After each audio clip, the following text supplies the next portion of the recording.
नमस्कार, शून्य the power of empty mind में आप सबका फिर से स्वागत है। आज हम बात करेंगे डिवाइन फेमिनाइन कैसे होती है। मैं जितने भी पॉइंट्स आपसे बोलूंगी उसमें से 30-40% हर कोई अपने जीवन के साथ जोड़ कर देख सकता है, क्योंकि हर औरत कहीं ना कहीं किसी देवी शक्ति का ही रूप होती है। पर डिवाइन फेमिनाइन्स जो होती है, इनकी ज़िंदगी इतनी आसान नहीं होती। बचपन से ही उनको बहुत सारी चीज़ें ऐसे देखने को मिलती है, एक समय तक उनके पास अच्छी यादें कह सके तो बहुत कम होती है। चलिए वीडियो शुरू करते हैं। आप भी कहीं डिवाइन फेमिनाइन तो नहीं, ये जानने की कोशिश करते हैं।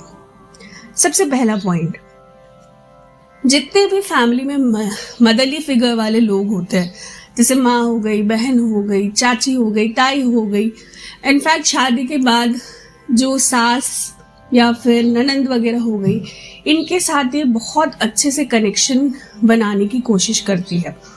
कोशिश ये करती है पर उनको रिटर्न में नहीं मिलता। इनफैक्ट जब जहाँ जिस चीज़ की ज़रूरत पड़ती है, सबसे पहले यही लोग इनका हाथ झटक के आगे बढ़ जाते हैं। इनको कभी भी वो ऑप्शन नहीं मिलता कि कोई आकर उनकी मदद करे या उनके साथ कुछ पल बिताए। दूसरा पॉइंट, हर तरह से बहुत सक्षम होती है, दिखने में, सुनने में बहुत अच्छी होती है। एक सर्वगुण संपन्न जिसे कहा जाता है, वैसी औरतें होती है ये बचपन से ही। पर इन्हीं के घर वालों को इनमें खूबियां नजर नहीं आती, किसी को समझ में ही नहीं आता कि ये कैसी है। उल्टा बाहर वाले इनकी तरफ बहुत ज़्यादा झुक जाते हैं या फिर झुकाव महसूस करते हैं कि ये इस लड़की में कुछ तो अलग बात है जो दूसरों से बहुत अलग है। तीसरा पॉइंट, फैमिली के लिए सब कुछ छोड़ सकती है, अपना करियर, अपने ड्रीम्स, वो सारी चीज़ें दांव पे लगा देती है सिर्फ एक फैमिली को संभालने और सहेजने के लिए।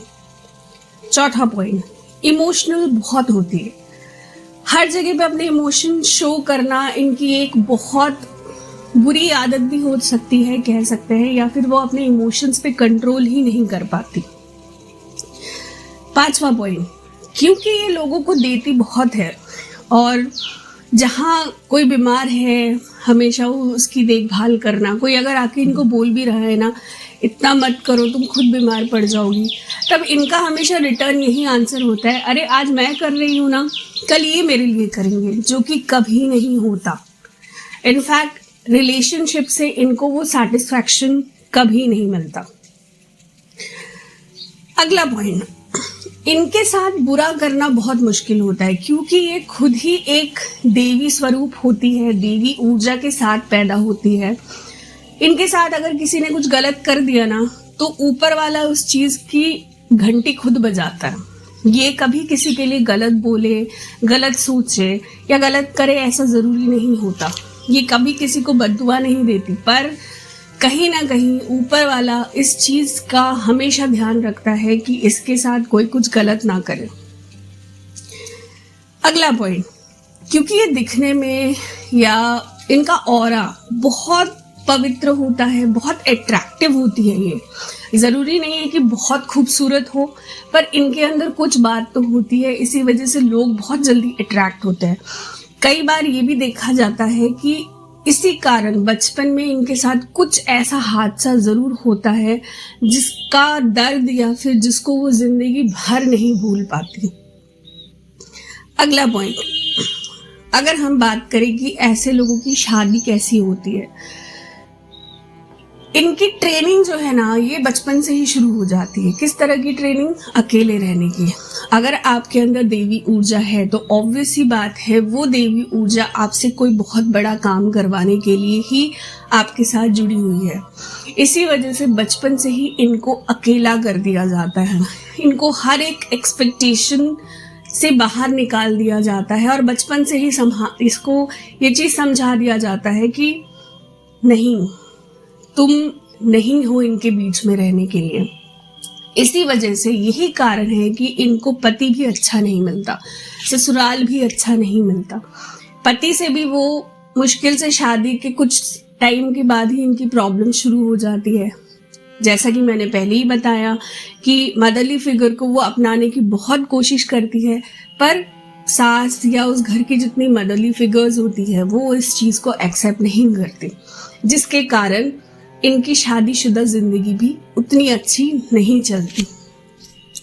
अब इन सब चीज़ों के बाद इस बारे में बात करते हैं, जब वो अपनी जिंदगी के सारे एक एक करके चैप्टर समझ लेती है या फिर वो अपने आप को चेंज करने की कंडीशन में आ जाती है, तब ये लोग कैसे हो जाते हैं। ये बहुत लिमिटेड कर लेती है खुद को। ऐसा नहीं है कि इनके अंदर प्यार की भावना या फिर किसी को कुछ देने की भावना खत्म हो जाती है, नहीं, पर अब ये जरूरत से ज्यादा कुछ भी नहीं करती। दूसरी चीज, ये अपने आप को फाइनेंशियली इंडिपेंडेंट करने की हर पुरजोर कोशिश करती है, क्योंकि अब वो एक्सपेक्टेशन नहीं रखना चाहती। और जहां फाइनेंसेस की बात आती है, कहीं ना कहीं इसको पता होता है कि मुझे डिपेंडेंट रहना ही पड़ेगा।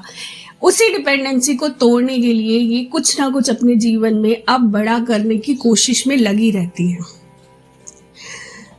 तीसरा पॉइंट, हर काम सोच समझ कर करती है। जब धीरे धीरे लगभग 26-27 की उम्र के बाद इनको ये चीज समझ में आने लगती है कि नहीं, अब मुझे इनके बीच में नहीं फंसे रहना, मुझे अपने ऊपर काम करना है, तब वो हर चीज को बहुत सोच समझ के फूक फूक के कदम बढ़ाती है कि वो कहीं किसी प्रॉब्लम में ना फंस जाए। एक समय ऐसा होता है, फोर्थ पॉइंट बता रही हूँ, जब एक्सपेक्टेशंस इनके अंदर इतनी होती है कि वो जब एक्सपेक्टेशन टूटती है तो उनको बहुत बुरा लगता है। इसीलिए वो अपने आप को एक्सपेक्टेशन लेस बना लेती है पूरी तरह से। वो एक्सपेक्टेशन रखती है पर सिर्फ खुद से और अपने ईश्वर से। अगर उसको रोना भी है ना तो वो जाके अपने ईश्वर के सामने ही रोएगी। 10 लोगों के सामने वो अपनी प्रॉब्लम्स का ढिंढोरा अब नहीं पीटती। 5वां पॉइंट, अब ये लोग जैसे हो जाते हैं ना, ऑब्वियसली बात है, आप बिल्कुल एकदम से कुछ हो और कुछ बन जाते हो, तब ये औरतें रोती नहीं है, रुलाती है। रुलाती कैसे है? अब कोई इंसान आपको आके चिड़चिड़ करके कुछ बोले ही जा रहा है, आप आंसर नहीं दे रहे हो, आप बिल्कुल उस पक्ष में ही नहीं हो कि मुझे अपनी एनर्जी वेस्ट करनी है, तो कहीं ना कहीं ये एक तरफ से फिरोशियस टाइप की हो जाती है, जिससे किसी चीज का फर्क नहीं पड़ता। इसी वजह से लोग अब इनके साथ रहना या फिर इनके साथ बात भी करना पसंद नहीं करते, क्योंकि इनको पता होता है कि यहां से हमको कुछ नहीं मिलने वाला। आखिरी पॉइंट, ये देवी माँ से अब बहुत प्यार कर रही होती है। इनको अगर किसी चीज से एक्सपेक्टेशन होती है अब, तो वो अपनी माँ से ही होती है, बाकी किसी और से नहीं। आशा करती हूँ मेरी आज इस वीडियो से आपने कुछ नया जरूर सीखा होगा। चैनल को लाइक और सब्सक्राइब करना ना भूले, फैमिली को बढ़ाते रहिए। Thank you so very much.